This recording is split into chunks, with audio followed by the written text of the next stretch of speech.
It's purely my personal opinion అని చెప్పేస్తాడు sir. Disclaimer ఇచ్చేస్తాను. అనగనగా ఒక పచ్చని పల్లెటూరిలో ఒక కుర్రాడు ఉండేవాడు. అతనికి పావురాలు అంటే చాలా ఇష్టం.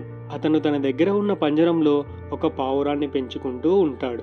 రోజు ఆ పావురానికి దాహం తీర్చడానికి నీరు, ఆకలి తీర్చడానికి కావాల్సిన ఆహారం పెడుతూ ఆ పావురాన్ని చాలా ప్రేమగా చూసుకుంటూ ఉంటాడు. ఒకరోజు పావురం పంజరంలో నుంచి ఆకాశంలో ఎగురుతున్న పక్షులను చూస్తూ, నన్నెందుకు ఇలా పంజరంలో బంధించారు, ఆ పక్షుల్లాగా నేనెందుకు ఆకాశంలో స్వేచ్ఛగా తిరగలేకపోతున్నాను అని బాధపడుతూ ఉంటుంది. కొన్ని రోజుల తర్వాత ఆహారం పెట్టడానికి వచ్చిన కుర్రాడితో పావురం ఇలా అంటుంది, నన్నెందుకు ఇక్కడ బంధించావు, నేను అన్ని పక్షులాగా ఆకాశంలో ఎగరకుండా ఎందుకు ఇలా చేస్తున్నావు అని తన బాధ చెప్పుకుంటుంది. అప్పుడు ఆ కుర్రాడు, సరే ఈ రోజు నుంచి నిన్ను ఈ పంజరం నుంచి వదిలేస్తున్నాను, కానీ నీవు ఎప్పుడైనా ఇక్కడికి రావాలనుకుంటే రావచ్చు అని చెప్పి పావురాన్ని పంజరంలో నుంచి వదిలేస్తాడు. అలా పావురం రోజు ఆకాశంలో స్వేచ్ఛగా తిరుగుతూ జీవనం సాగిస్తుంది.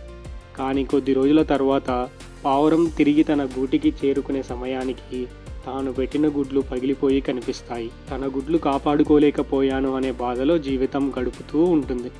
కొద్ది రోజులకు నీరు, ఆహారం కోసం కూడా ఇబ్బంది పడే స్థితికి వచ్చేస్తుంది. ఇంకా తరువాత తిరిగి ఆ కుర్రాడి దగ్గరికి వెళ్దామని నిర్ణయించుకుంటుంది. తాను ప్రేమగా పెంచుకున్న పావురం తిరిగి రావడంతో ఆ కుర్రాడు చాలా సంతోషిస్తాడు. అప్పుడు ఆ పావురానికి ఇలా చెప్తాడు, నేను నిన్ను పంజరంలో ఉంచి స్వేచ్ఛకు దూరం చేశా, కానీ నీకు కావాల్సిన ఆహారం, నీరు, ఇతర పక్షుల నుంచి నీకు ఎటువంటి హాని జరగకుండా నీకు అన్ని సౌకర్యాలు ఇచ్చాను. నువ్వు సౌకర్యాలు వదులుకొని స్వేచ్ఛ కావాలని ఇబ్బందులు పడ్డావు.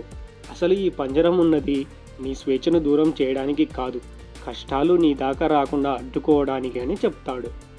అప్పుడు ఆ పావురంకి ఆ కుర్రాడు తన మీద పెంచుకున్న ప్రేమ అర్థమయ్యి ఇద్దరు కలిసి హ్యాపీగా జీవనం సాగిస్తూ ఉంటారు.